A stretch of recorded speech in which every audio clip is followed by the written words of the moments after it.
Hello दोस्तों। Part के starting में दिखाया जाता है कि नुआन के फादर ने उन लोगों को लंच पे बुलाया है और फिर वो कहते हैं कि अब रैन तो इस दुनिया में नहीं है, लेकिन मुझे अपनी गलती का पछतावा है, इसलिए मैं अब अपनी गलतियों को सुधारना चाहता हूँ। इवन मैं तो ये चाहता हूँ कि मिंग अब मेरे साथ रहे ताकि मैं उसकी कुछ हेल्प कर सकूँ। बट इस बात को सुनकर मिंग खुश नहीं होता है और वो अंकल से कहता है कि अंकल, मैं आपके साथ नहीं रहना चाहता हूँ, अभी तो मैं नुआन के साथ टाइम स्पेंड करना चाहता हूँ। अब नुआन भी इस बात को सुनती है लेकिन वो कुछ बोलती नहीं कि तभी जोंगशिंग कहता है, अगर अंकल मिंग को अपने साथ रखना चाहते हैं तो इसमें गलती क्या है?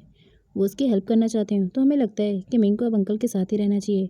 इतने में मेड आ जाती है और वहाँ पर एक हॉट पॉट रख देती है। अब उसमें बॉयल वाटर को देखकर जोंगशिंग को फिर से वही इंसिडेंस याद आ जाता है कि कैसे किसी ने उसके डैड को बॉयल वाटर से मार दिया था। अब वो जो है रिएक्ट करने लगता है कि तभी उसके रिएक्शन पर नुआन परेशान हो जाती है और उसे कहती है कि तुम ठीक तो हो ना। अब ये सब कुछ नोटिस कर रहा होता है मिंग। अब नुआन उसे कहती है, जोंगशिंग अगर तुम ठीक फील नहीं कर रहे हो तो हमें यहाँ से चलना चाहिए। वो जोंगशिंग को लेकर वहाँ से चली जाती है। अब डैड मिंग से कहते हैं कि ये ऐसे रिएक्ट क्यों कर रहा है? तो मिंग कहता है, हो सकता है जोंगशिंग के साथ उसके बचपन में कोई वार्म वाटर जैसा इंसिडेंस हुआ हो जिसकी वजह से वो डर रहा हो और बस उसी ने ऐसे रिएक्ट कर दिया हो। अब डैड और वो दोनों परेशान हो जाते हैं। अब जोंगशिंग को दिखाया जाता है जो नुआन से मेडिसिन लाने के लिए कहता है। अब नुआन तो वहाँ से चली जाती है मेडिसिन लाने के लिए, पर उसके जाने के बाद ही जोंगशिंग जहाओ को कॉल करता है और कहता है कि मुझे ऐसा लगता है कि मिंग को मुझ पर शक हो गया है, इसलिए मैं चाहता हूँ कि तुम मिंग पर नज़र रखो और नुआन का ख्याल रखो।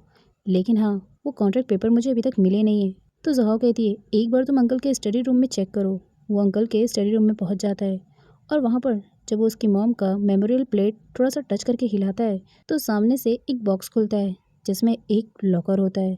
अब उसे उस लॉकर को खोलना तो नहीं आता था, लेकिन फिर भी उसने बहुत ट्राई किया। अब जैसे ही उसने उसे खोला तो सारे घर में सायरन बजने लगा। फाइनली उसे वो कॉन्ट्रैक्ट पेपर भी मिल गया था, लेकिन इतने में वहाँ पर नुआन आ जाती है और वो कहती है कि तुम इसे ढूंढने आए थे। अब सायरन की आवाज़ सुनकर डैड और मिंग भी वहाँ आ जाते हैं, लेकिन जब वो लोग अंदर जाते हैं तो देखते हैं कि वहाँ पर तो कुछ और ही हो रहा है, क्योंकि नुआन और जोंगशिंग एक दूसरे को किसिंग कर रहे होते हैं। अब इनको देखकर वो लोग वहाँ से चले जाते हैं। अब नुआन जोंगशिंग से कहती है कि तुम इस कॉन्ट्रैक्ट पेपर को ढूंढ रहे थे, आखिर तुमने मुझसे झूठ बोला। तो वो कहता है, झूठ बोलने के लिए सॉरी। बट वो कहती है, आखिर तुम इस पेपर को क्यों ढूंढ रहे थे और तुम्हारा मकसद क्या है? अब जोंगशिंग उसे अपनी सच्चाई बताता है। अब वो उसे बताता है कि मेरे फादर का नाम टैंग था और टैंग ग्रुप की कंपनी को हथियाने के लिए उनकी हत्या की गई थी। अब जब वो जोंगशिंग के मुंह से टैंग ग्रुप का नाम सुनती है तो कहती है, इसका मतलब तुम टैंग अंकल के बेटे हो। और वैसे भी जब टैंग अंकल का केस हुआ था तो उस केस में मेरी मॉम ने तुम्हें ढूंढने की कोशिश की थी, बट तुम्हारा कुछ भी अता पता नहीं चला। अब साथ ही जोंगशिंग उसे ये भी बताता है कि मेरे डैड को बॉइल्ड वाटर से मारा गया था। उस वक्त मैं बहुत छोटा था और मैं बेड के नीचे से सब कुछ देख रहा था कि किस तरह बॉइल्ड वाटर करके मेरे डैड के फेस के ऊपर डाला गया था। और उस वक्त वहाँ पर मैंने एक लेडी को भी देखा था जिसने हील्स पहन रखा था। बड़ी बेरहमी से उन लोगों ने मेरे डैड को मार दिया और फिर उसी में से किसी ने कहा कि मिस शिया, आपका काम हो गया है। और फिर उन लोगों ने मेरे डैड की कंपनी के पेपर्स पर उन्हीं के फिंगरप्रिंट्स ले लिए और ये सब कुछ मैंने देखा। बट मैं उस वक्त बहुत छोटा था और कुछ ना कर सका, इसलिए मैंने ठाना कि जब मैं बड़ा हो जाऊंगा तो मैं अपने डैड का रिवेंज खुद लूँगा। अब वो कहती है, क्या सच में वो मेरी मॉम थी? तो वो कहता है, मैंने वहाँ पर शिया ही नाम सुना था, इसलिए मुझे यकीन है कि वो तुम्हारी मॉम ही थी।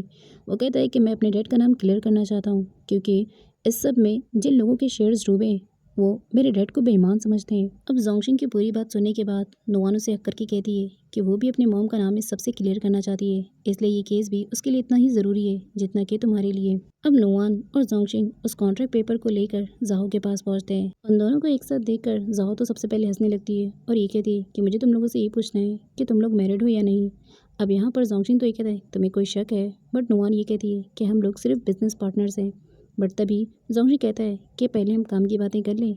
अब जाहो कहती है कि तुमने ये कॉन्ट्रैक्ट पेपर लाया है ये तो ठीक है, लेकिन इससे हम पूरी तरह से तुम्हारे डैड का नाम क्लियर नहीं कर सकते हैं, इसलिए हमें और भी विक्टिम की ज़रूरत है। अब जब नेक्स्ट सीन में नुआन घर पर पहुंचती है तो वो मिंग से टैंक कंपनी के बारे में इन्फॉर्मेशन निकालने की कोशिश करती है, लेकिन मिंग उसे साफ साफ मना कर देता है कि उसे टैंक कंपनी के बारे में कुछ भी पता नहीं है।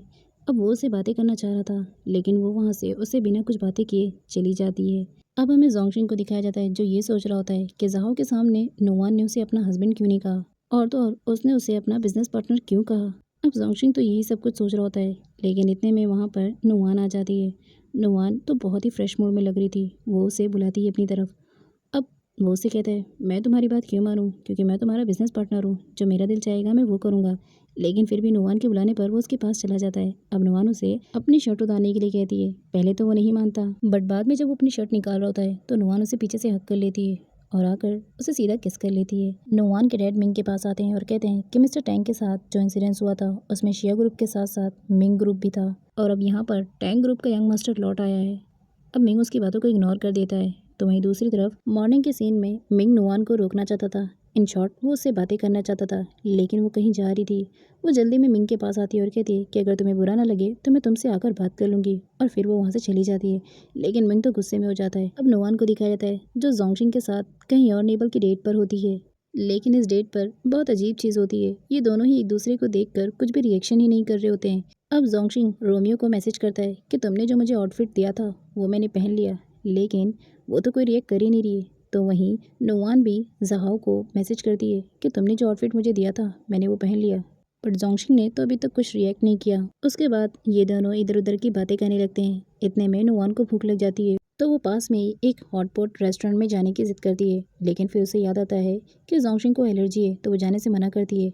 बट जोंगशिंग कहता है कि अगर तुम्हें जाना है तो हम ज़रूर जाएंगे। अब उसी रेस्टोरेंट में रोमियो और ज़हाओ रोमांस कर रहे होते हैं कि तभी वहाँ पर नुआन और जोंगशिंग पहुँच जाते हैं। अब उन दोनों को देखकर वो लोग भी शॉक्ड होते हैं कि हमारे आउटफिट्स तो बिल्कुल सेम है, और फिर वो दोनों खाने की टेबल पर बैठ जाते हैं। ज़हाओ नुआन से कहती है कि तुम्हारे डैड कंपनी को पूरी तरह से लॉस में करना चाहते हैं। तो वो कहती है, मैं जानती हूँ वो जानबूझकर ऐसा कर रहे हैं ताकि वो कंपनी के पैसों को लेकर फरार हो जाएं। इनफैक्ट ज़ूटेंग केस में भी उन्हीं का हाथ होगा। इतने में उन लोगों का डिनर आ जाता है। अब वहाँ पर हॉट पॉट डिनर को देखकर वापस से जोंगशिंग रिएक्ट करने लगता है और उसकी तबीयत खराब होने लगती है। अब नुआन जब उसे रिएक्ट करता हुआ देखती है तो वो कहती है, गाइस मुझे लगता है कि हम दोनों को चलना चाहिए, तुम लोग डिनर करो। और वो उसे लेकर चली जाती है। अब यहाँ पर जब वो बाहर लेकर उसे चली जाती है तो कहती है, मैंने तुमसे मना किया था ना कि हम हॉट पॉट डिनर के लिए नहीं जाएंगे, फिर तुमने जिद क्यों की? तो वो कहता है, सिर्फ तुम्हारे लिए, क्योंकि मैं नहीं चाहता कि तुम मुझे डरपोक समझो।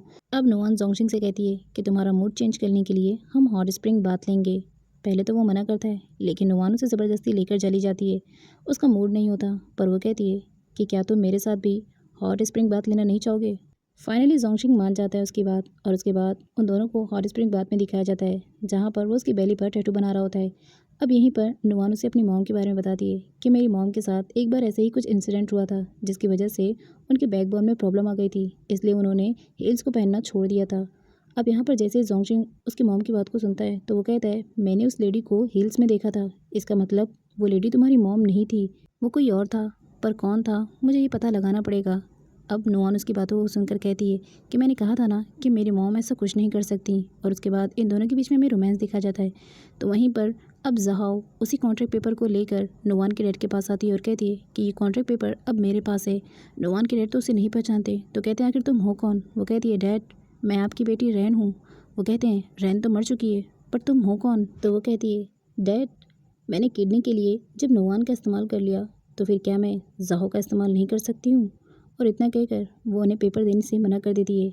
अब डैडी से ज़बरदस्ती पेपर लेने की कोशिश करते हैं, लेकिन वो उन्हें डरा धमकाकर वहाँ से निकल जाती है। अब अगले ही दिन नुआन के खिलाफ एक ब्रेकिंग न्यूज़ आती है कि शिया ग्रुप की सीईओ नुआन ने अपने फियांसे को डिसेबल होने के नाते छोड़ दिया और किसी और से शादी कर ली। अब इस ब्रेकिंग न्यूज़ को देखकर वो शॉक्ड हो जाती है कि तभी वहाँ पर मीडिया के लोग आ जाते हैं जो उससे तरह तरह के सवाल करने लगते हैं।